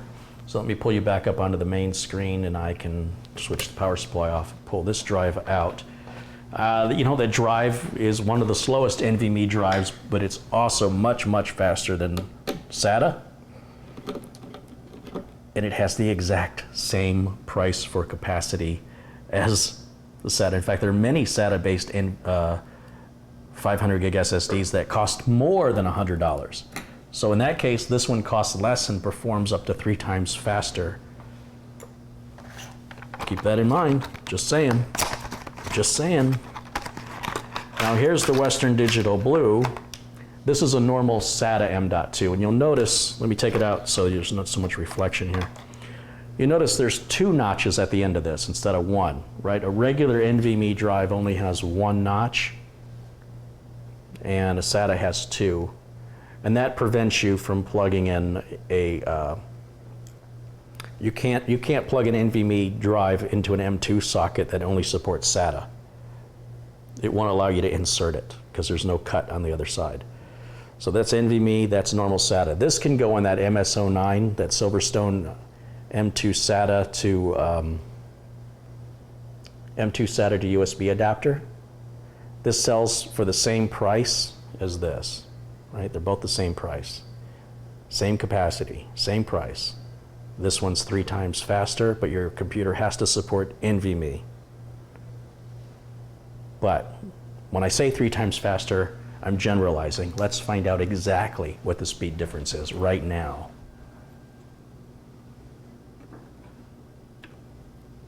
I use the same slot on the motherboard because this will support either SATA or NVMe. Most modern motherboards do. If your motherboard's more than 3 years old, probably not. Flip the switch. power it on. Move you guys over to the main screen. That's this mouse over here. And let's boot that up. And in the meantime, I'll put my Intel SSD back. That is one heck of a deal. And of all places, Intel. Normally when I think of Intel, I think of quality. I don't think of the best price. So it's strange. It's unexpected. Oh, well, it booted to that, didn't it? So there's data on that SSD. So I'm going to wipe that clean. Actually, we have some performance numbers on there I might want to keep. Let me grab that flash drive just in case I want those. So I don't know if I copied them or not. But these are from previous tests that I did with the drive. And I just want to copy those off because I'm going to wipe this drive out. Oops, I don't want that. Give me that, give me that, give me that. And let's put it on the Western Digital Extreme. Paste it. Excuse me. Let's shut the computer back down.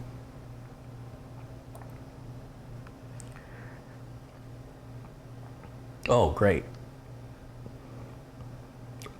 All right, finally. Now what I'm going to do when I boot up, I'm going to choose the boot options and make sure I'm booting off the drive over here on the counter, not the SSD, not the Western Digital. They're both SSDs.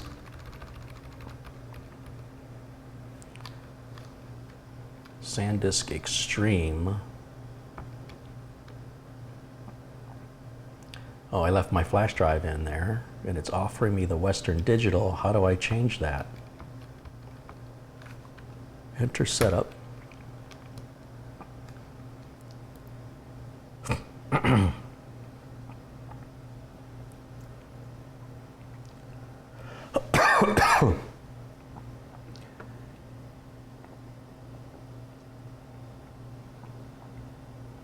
I have to turn this other screen off because I can't see that top corner.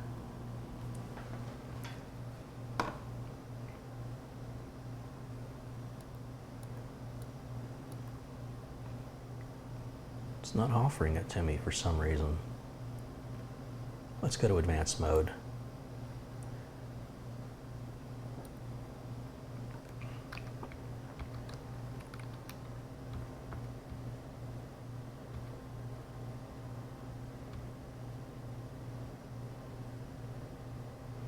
It's saying SATA 0 is not detected. So the reason that is happening is because when you use a SATA M2 drive, you lose a SATA connector on your motherboard for a traditional SATA cable. So I need to plug the drive into a different controller.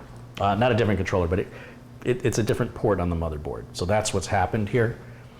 That's why it didn't recognize. I don't want you guys to get thrown on that. So this motherboard has 6 SATA ports on it, but if you're going to use these in SATA, then you lose 2 SATA, right? So I'm using this SATA, I lost a SATA, and it's just by coincidence I lost the one I'm plugged into. I can literally move it to any of the other 5, and it should work. Let's see. Let's go back to my close-up here. Let's go back to F11. Let's see if it offers me the boot option now. M.2 ADATA, there it is. That's what I want.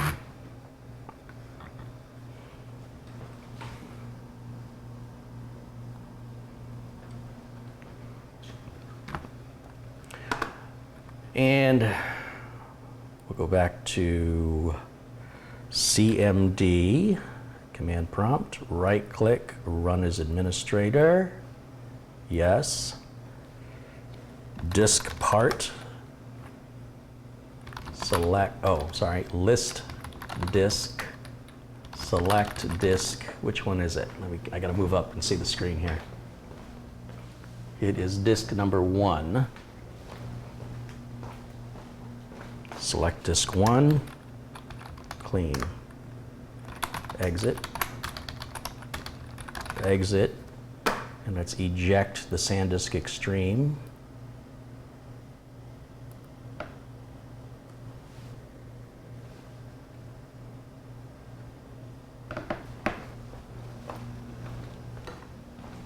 Now I could unplug the flash drive because I copied those test results from earlier on there.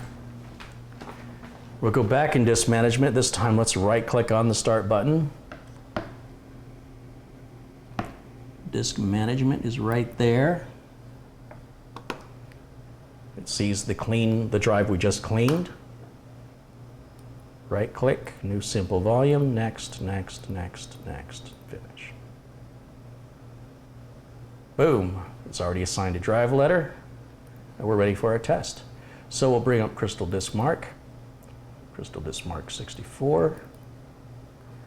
Make sure we're on the D drive that we're testing, and we are. And I'll hit all, and let's run the test. And we'll label this off as Western Digital Blue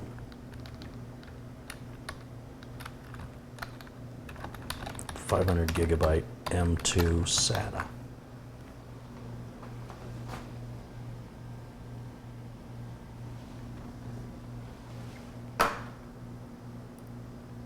Remember, the numbers you're seeing here are pretty much going to be universal against all SSD that are SATA. They're basically all going to be right in this range, and the differential is going to be negligible from one manufacturer to another. So pay attention to price, pay attention to warranty.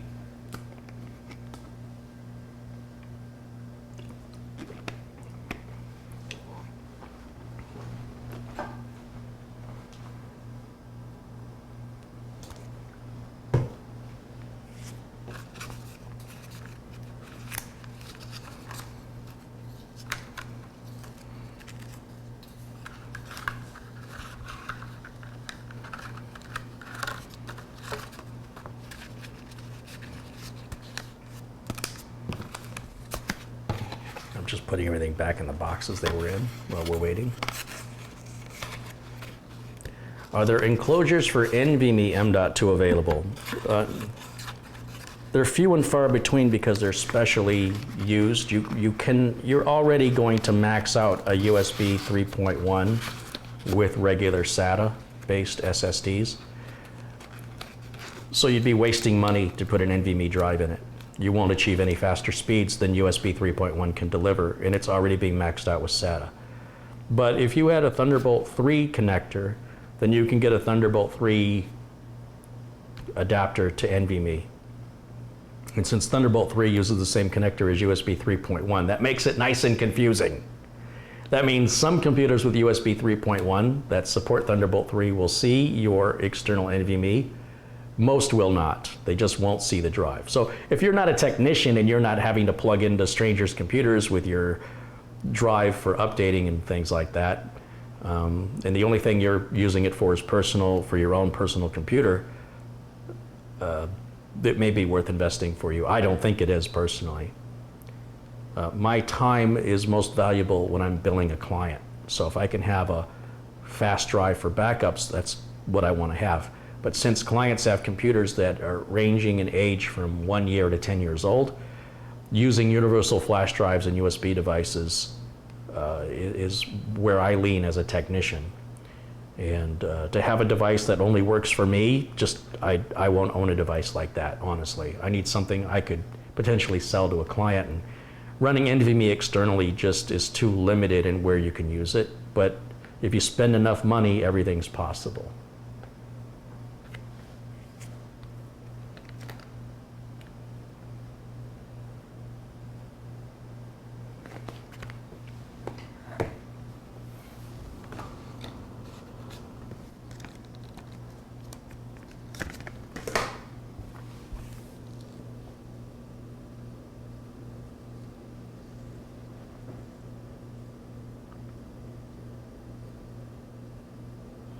Western Digital red drives you guys are talking about, those are for network attached storage devices. Those are usually running 24/7 and they stack up on each other, and vibration of drives in a network attached storage can cause drives to fail when they're used for that purpose. And so many of these drives designed for NAS have anti-vibration sensors and whatnot to be, stacked against each other in a NAS environment, and are generally warrantied longer. That's not to say that a Western Digital red drive will not work in your desktop, but you're probably spending more for something you won't benefit from, so why would you buy it? And there's our final numbers, it looks like, right there on the Western Digital Blue. This is really, really important because, let me go full screen again on my side here. Let's get a screenshot of this.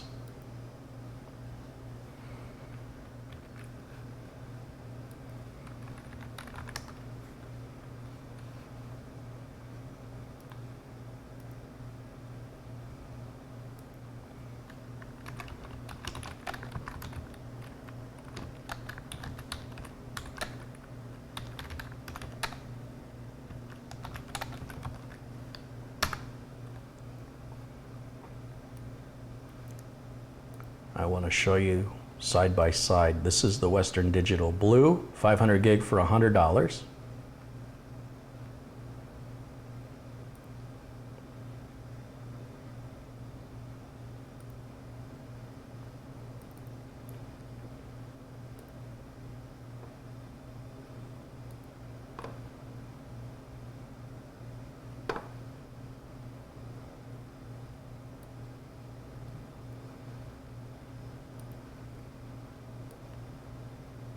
Look at that. Oops. I had it right where I wanted it too. Let's try that again.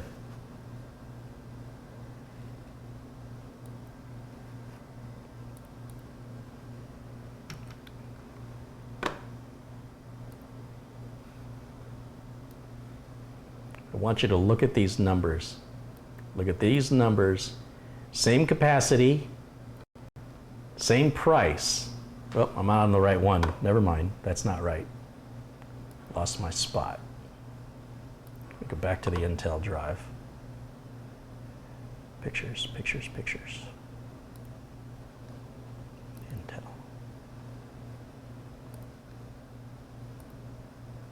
Okay, same capacity, same price. SATA on the left, NVMe on the right. Which one would you buy?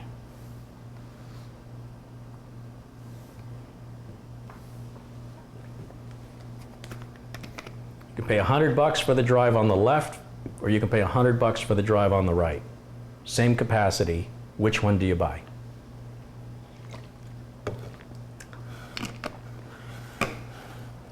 And that's it.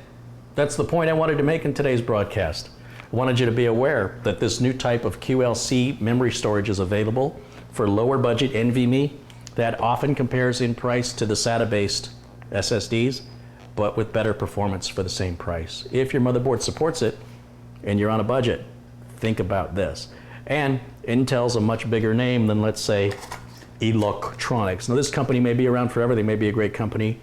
This is a little bit more money, a little bit better performance. This is a little bit more money, a little bit better performance. Everything's 5-year warranted. And this one's a little bit more money and less performance. And this one is twice the storage on a regular 2.5-inch SSD, SATA, for under $150. I don't see any competition to this currently. And that's going to wrap up the broadcast. That's what I was hoping to get done, and I got it done finally. Below the video, in the links below, I will add all of the product links to Amazon for any of these products that you want to purchase. Remember, when you make a purchase using any of my links that took you to Amazon, anything you buy from Amazon, I make a small commission from, and it doesn't change your price at all. So I would appreciate that. And if you buy any of these drives, let me know your feedback on how you feel that you regret it. Do you think it was a good purchase? Are you happy? Let me know. Your reviews of personal use matter more to me than what your thoughts are based on your imagination. Experience trumps anything you read or see on the internet. your own personal experience. Nobody can argue with what you experienced. Nobody can say you didn't experience that, because you did. And so that's why people with experience, their opinions matter more to me than people who just theorize all day. So if you're thinking of buying one, set your expectations accordingly, and hopefully you won't be let down. That's going to wrap up our broadcast for today. Thank you guys for all the contributions that have come in. Thank you for all my moderators for keeping everything civil. Be sure and check out my entire video library. There's over 500 videos detailing all different types of topics, from messing around with scammers and exposing their scripts, to showing you how you can make Windows 7 install on a modern motherboard where it's not supposed to install and Microsoft's trying to block you. I've got a video that shows how to get around that. It's a lot of work, but if you want Windows 7 that badly, you know, you could just buy an older computer. But if you want it on the latest hardware, it's certainly not going to run as fast as it will with Windows 10 on modern hardware, but you can make it work despite Microsoft telling you it doesn't. Anyway, there's lots and lots of videos covering all different types of subject matter, and even Subaru engine rebuilding and repair. So we try and cover it all. Oh, and a little bit of cooking here and there. If you haven't seen my video on how to make a gaming pizza, you should definitely check it out. That's going to wrap it up for me. I hope you guys have a good, safe weekend. Holiday weekend this weekend, isn't it? We've got Labor Day coming up. That means Burning Man is going on. Be sure and check out the live cameras from Burning Man. It's a really neat environment. They're streaming 24/7. The man gets lit up tonight. I think they said it. No, it's Saturday night. So the effigy gets burned Saturday night, and the temple burns Sunday, and then everybody leaves, and that's it for the year. So Friday, Saturday, and Sunday are the big party nights at Burning Man. It's the most crowded. Everything's going on. This is the time to be there now. They spend all week setting up and building everything. And then Friday, Saturday, Sunday, well, mostly Friday, Saturday, they enjoy it. And then Sunday, they tear it all down and get out. So check it out, burningman.com, and you can live vicariously in the desert with all the other freaks. They're wonderful people. Until next time, bye for now.